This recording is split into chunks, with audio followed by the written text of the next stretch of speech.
Hello and welcome to another episode of the podcast, the all-inclusive table hidden gems. I'm in Assam and I'm surveying Assam from different corners. And in this episode, I have set out to survey the oil and gas sector of Assam.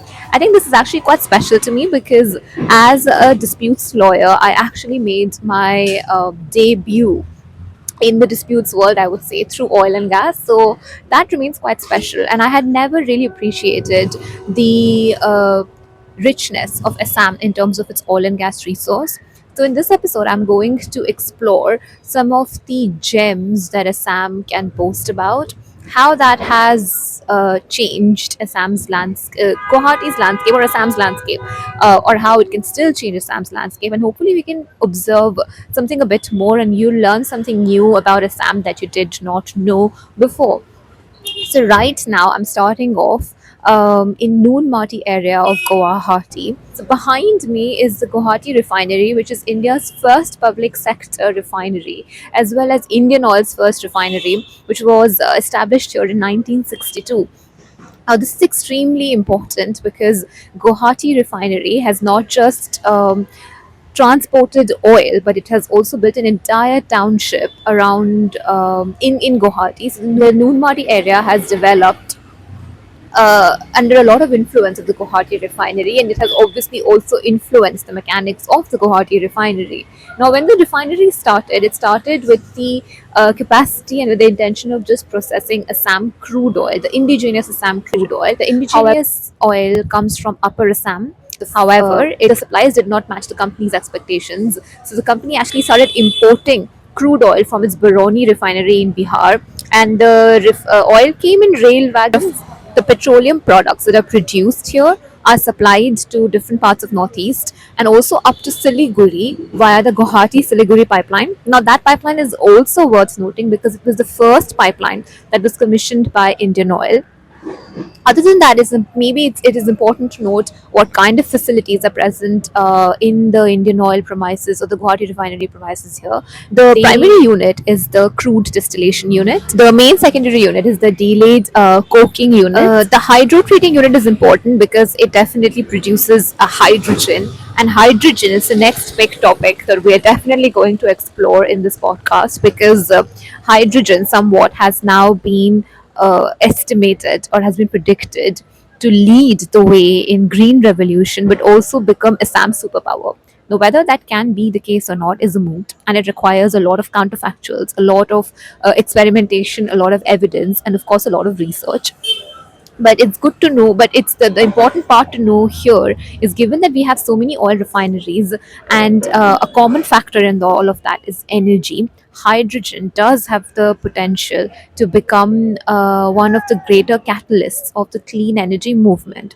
How that's going to pan out is something that the future is going to tell us. You can read up a lot of the details on the refinery just by googling Indian Oil and Guwahati refinery. The two key things I would like to flag here that's important to note is that it is actually in great proximity to Guwahati, which I think explains how townships and towns can develop around enterprises. Also, the other thing is when townships like these or when industries like these come and set their bases here, in India at least, they do also, because it's a public sector unit, it is also closely monitored by a labor union. So, for instance, when last year Indian Oil came under scrutiny by the labor union for making mass layoffs, the labor union didn't take it quite easy. So, that's obviously one thing that public sector units in India have to definitely watch out for, the pressure that comes from the locals and also the pressure to make sure that they are actually employing local people. And if they are employing local people, does the responsibility just end there, or does it also extend to what can they do for the local community?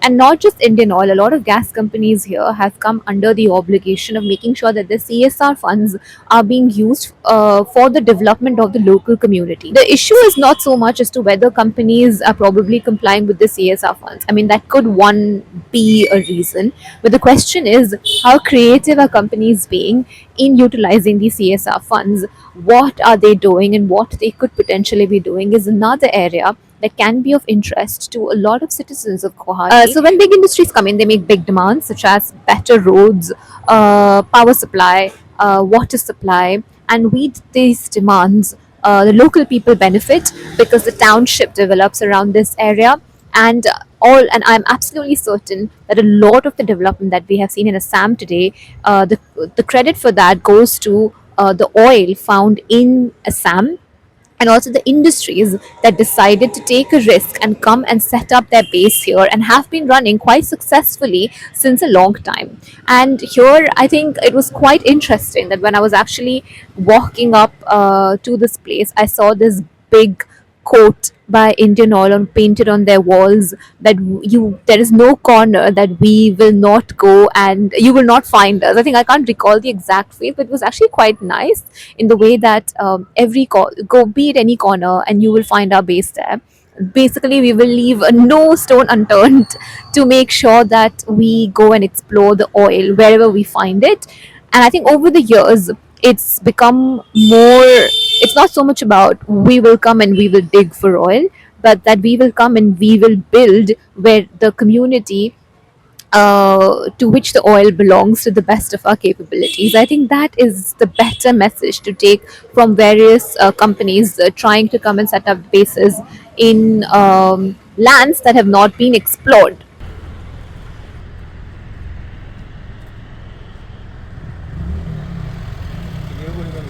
So I'm standing outside the Numaligarh oil refinery. This is a very special refinery, which is also known as the Assam Accord refinery, and that is because it has a special place in the history of economic development in Assam.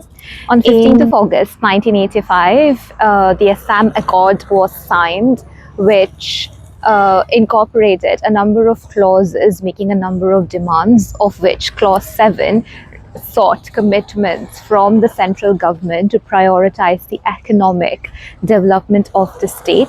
And under Clause 7, the central government provided a commitment for the speedy economic development of the state. To honor this commitment, the Numaligarh oil refinery was incorporated in 1993 and handed over to the country / the state in 1995 by the then Prime Minister Shri Atal Bihari Vajpayee. So Numaligarh refinery is operated by Bharat Petroleum, Indian Oil and the government of Assam. It happens to be located in a beautiful location which is Numaligarh, and it's just on the border of Kaziranga. It's actually extremely close, and to get to Numaligarh you have to go through Kaziranga. It's absolutely picturesque. And I am standing outside the marketing terminal, and the marketing terminal overlooks a tea garden that is equally exciting. Ever since the incorporation of Numaligarh oil refinery, it has produced a lot of products. These products include the famous paraffin wax, which continues to be exported globally. The installed capacity of this plant was 3 million metric tons per annum. The government of India has set an ambitious target for itself under the Hydrocarbon Vision 2030 for northeastern states. As part of this project, the Numaligarh oil refinery is undergoing an expansion plan, which is commonly referred to as the NREP. The aim is to increase the installed capacity of the plant from 3 MMTPA to 9 MMTPA. The expansion project of Numaligarh refinery has been integrated with the development of a crude oil pipeline from Paradip in Orissa to Numaligarh, and also a product pipeline from Numaligarh to Siliguri in West Bengal, where Numaligarh refinery has another marketing terminal.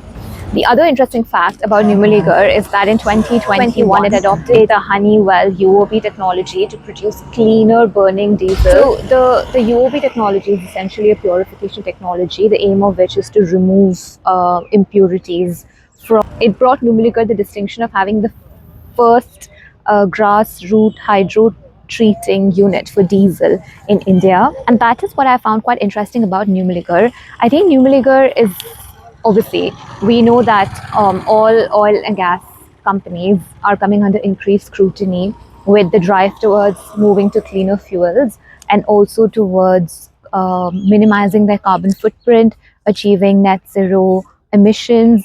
But given that Numaligarh came to the state and as a gift, I wouldn't say as a gift, but because of the Assam Accord, I believe the objective of Numaligarh is actually more profound than mere economic development of mere profit. Numaligarh, being a public sector undertaking, has been tasked with the difficult job of putting Assam on the industrial map of India. As such, Numaligarh stands not only as an institution to bring economic growth, but to also bring about socio-economic growth and to also drive environmental growth within the region. In many ways, Numaligarh has this opportunity to set the standard of what oil and gas companies in Assam should be aspiring towards. And if you go around Numaligarh, you will obviously observe the Numaligarh township, which is also known as the Butterfly Township because it tends to actually fall within the Butterfly Valley, and there are a lot of butterflies here.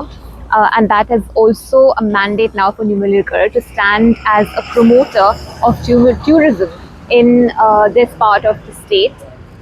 And when we talk about tourism, I think it's again important to bear in mind that when people are coming and visiting the industries, it's not so much about coming and seeing what the nature in Numaligarh looks like, but it's about understanding how these industries came about to be in Assam, what was their purpose, and how are they contributing towards the growth of Assam. And while I think people have the opportunity to go and tour any part of the world, the fact that people come in, if people are coming and touring townships like these, it's actually bringing a lot of growth for a state that has always struggled to get the attention and recognition that it needs or that it deserves because of the incredible resources that the state has been blessed with. And Numaligarh refinery is one such example of using organizations to drive to organizations to make the most of the nation's resources to also bring in profit, generate profit for the country, but also to equalize development across regions and to become a catalyst for bringing about catalyst for leveling the playing field, be it in terms of education or be it in terms of economic development. Because in the township, people clearly the township will have the vibe in the township will be different to a lot of other states, given that we have a leading school in the premises. People are well paid because of the refinery. Yeah, so it's not just when you establish an industry, you don't just create a profit making entity, you also end up uplifting the community around the place because you are hiring people from close by. And when you hire them and you raise the standards for their livelihood, it raises their daily standard of living and it gives them access to resources and tools which they otherwise would not have access to if these organizations were not coming and setting up their profit-making vehicles here. But again, the thing to bear in mind is that economic development can't go blindly, and companies like these are becoming conscious about the obligation to be respectful towards the environmental endowments of the state. And that is something I found super interesting to note about the Numaligarh refinery. Because of its consistent good performance in terms of financial results and other metrics, it has been vested with the title of a mini Ratna firm. And I think, again, here it's important to emphasize the importance of giving such status to industries located within the state, because when you decorate a specific industry within the state with the title, it boosts a lot of credibility of the state, not just in terms of the resources, but also in terms of security. Because it's sending the message that you can go set up an industry in this place called Assam, which still remains underexplored, and no one is going to come and bomb your refinery, or that people there are skilled and know how to operate and do the job, and you will have a financially viable industry in the Northeast. So that is what these accolades do for industries like these in the state. Other than that, the refinery has also established one of its kind 2G bamboo refining plant as a joint venture with an Assam based biorefining entity.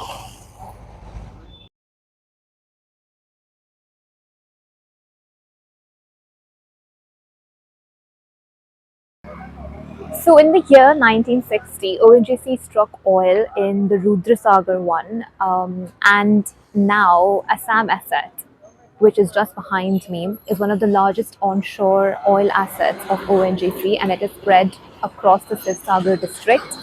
Sivsagar therefore continues to be an important district on the oil and gas map of Assam, especially given the fact that ONGC has also committed to double its production of oil in the ONGC plant under the Hydrocarbon Vision 2030.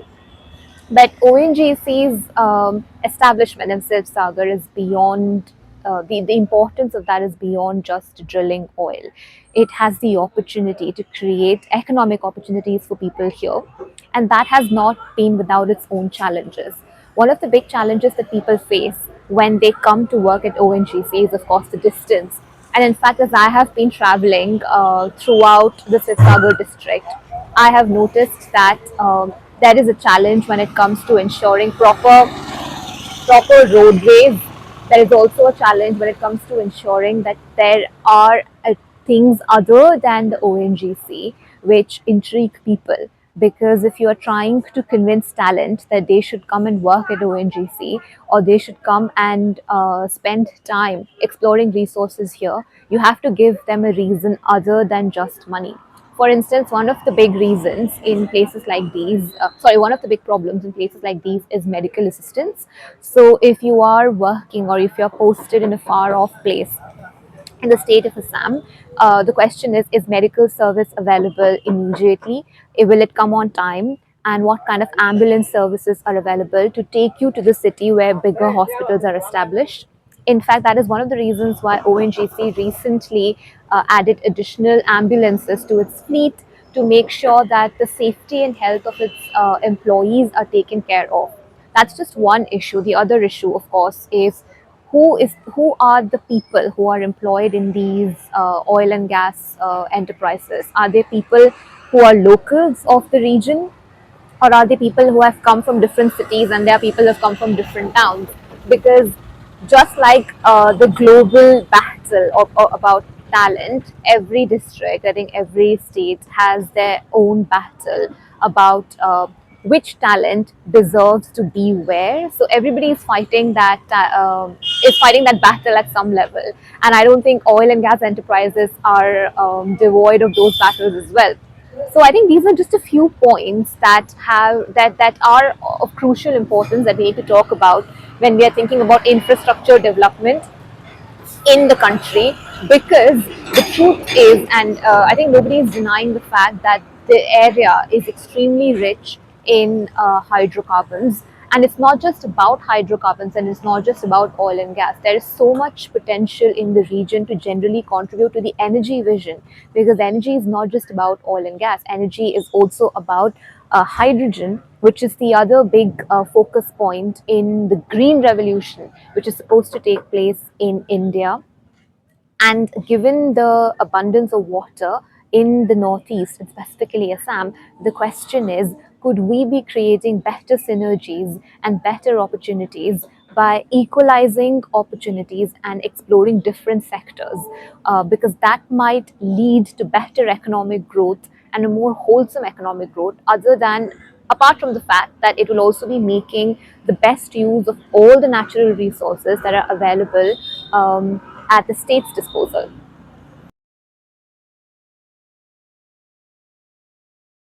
But when you're exploring Sivsagar, especially when you're making your way to Chorai Deo Moidam, and if you're a tea fan, you cannot skip the town of Nazira. Now, Nazira used to be a place of great importance during the Ahom kingdom's reign, but it also had a significant place in the British colonial history in Assam because of tea. Well, actually, tea became one of the bigger reasons as to why Upper Assam was annexed by the British, because the tea that was discovered here by a Scottish gentleman happens to be one of the best teas or the better teas that they had tasted in a while. And so Assam tea received much deserved fame globally with the introduction of Assam tea in the British markets.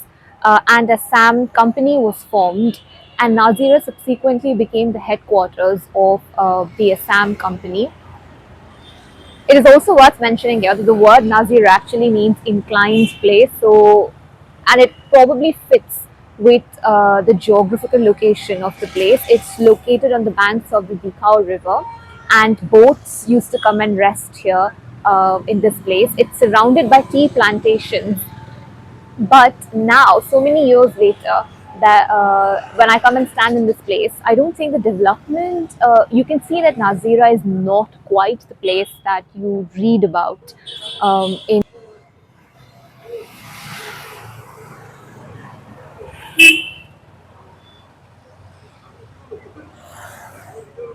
And I think that I'm standing currently in the Nazira market, and the Nazira market meets the needs of the locals as well as people who are working around Nazira, especially if you're talking about these oil and gas plants that have been set up or any industries that get set up. Their first point of satisfying their needs is going to be the Nazira market.